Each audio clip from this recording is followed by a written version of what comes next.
प्रेम परमपिता परमात्मा का रूप है। जितने भी दिव्य भाव हैं, प्रेम है, करुणा है, यही तो वास्तव में परमात्मा का स्वरूप है। और प्रेम की भाषा को प्रत्येक प्राणी समझता है। कश्मीर में एक रबिया नाम की संत हुई हैं, वो सभी प्राणियों से अटूट प्रेम करती थी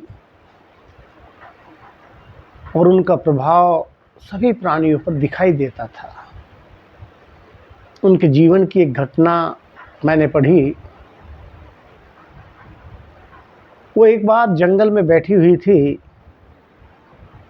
जंगल के सभी प्राणी, पशु पक्षी रबिया को चारों ओर से घेरे हुए बैठे थे। कोई चिड़िया उनके कंधे पर बैठी है, कोई सिर पर बैठी है, कहीं गिलहरी गोद में बैठी है। इस प्रकार सारे प्राणी आसपास एकत्रित थे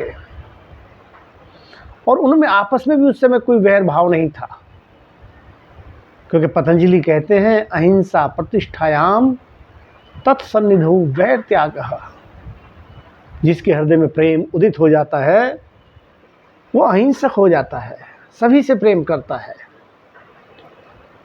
उसके शरीर से निकलने वाला वाइब्रेशन सभी प्राणियों को प्रेम से भर देता है।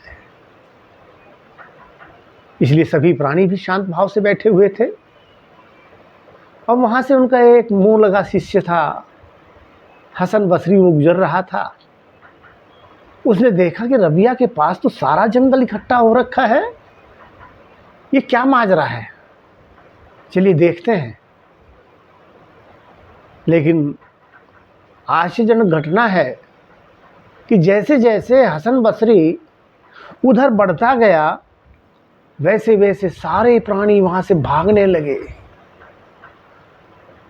और जब तक हसन बसरी रबिया के पास पहुँचा तो धीरे धीरे सारे प्राणी रबिया से दूर जाने लगे। और जैसे ही हसन बसरी वहाँ पर रबिया के नज़दीक पहुँच गया तो एक भी प्राणी रबिया के पास नहीं रहा। ये देखकर और अधिक आश्चर्यचकित हुआ हसन। उसको लगा ये कैसे, मेरे आते ही सारे प्राणी चले गए। उसने रबिया से प्रश्न किया कि रबिया, तेरे में ऐसा क्या है कि तेरे पास तो सारे प्राणी इकट्ठा थे, पूरा जंगल इकट्ठा था तेरे पास, लेकिन मेरे आते ही यहाँ से सब चले गए, इसका क्या कारण है?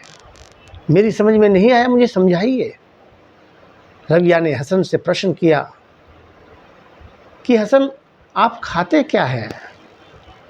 हसन ने कहा, इससे मेरे खाने से इस घटना का क्या संबंध है? रबिया ने कहा, संबंध है तभी मैं पूछ रही हूँ। हसन ने उत्तर दिया बड़े गर्व से, खाता क्या? पशुओं का मांस खाता हूँ। रबिया ने उत्तर दिया कि हसन, खाते हो पशुओं का मांस और चाहते हो उनसे प्रेम, ये कैसे संभव होगा? वास्तव में जैसा हमारा आहार होता है, हमारे शरीर से वैसा ही वाइब्रेशंस होता है। यदि हम हिंसक वृत्ति हमारी होती है, हिंसा के बाद हम आहार लेते हैं, ग्रहण करते हैं, तो वो सारे प्राणी हमसे भयभीत होते हैं।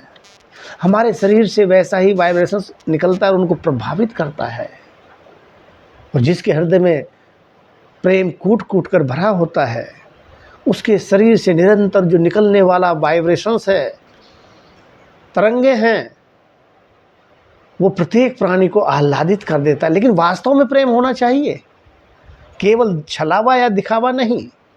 हृदय से जो प्रेम करता होगा, उसके पास आते ही सारे प्राणियों के वैर भाव भी शांत हो जाते हैं। प्रेम परमपिता परमात्मा का रूप है। जिस दिन आप सभी प्राणियों से वास्तव में प्रेम करने लगते हैं, प्राणी मात्र से, जो व्यास जी कहते हैं आत्मवत् सर्वभूतेषु, सारे भूतों में, सारे प्राणियों में अपनी आत्मा के दर्शन करें। जैसे हम अपने आप से प्रेम करते हैं, ऐसा प्रेम जिस दिन हम सबसे करने लगते हैं, उस दिन सब हमारे हो जाते हैं। यही परमपिता परमात्मा का वास्तव में प्राप्ति है, स्वरूप है। इन्हीं शब्दों के साथ मैं वाणी को विराम देता हूँ। ओम शांति।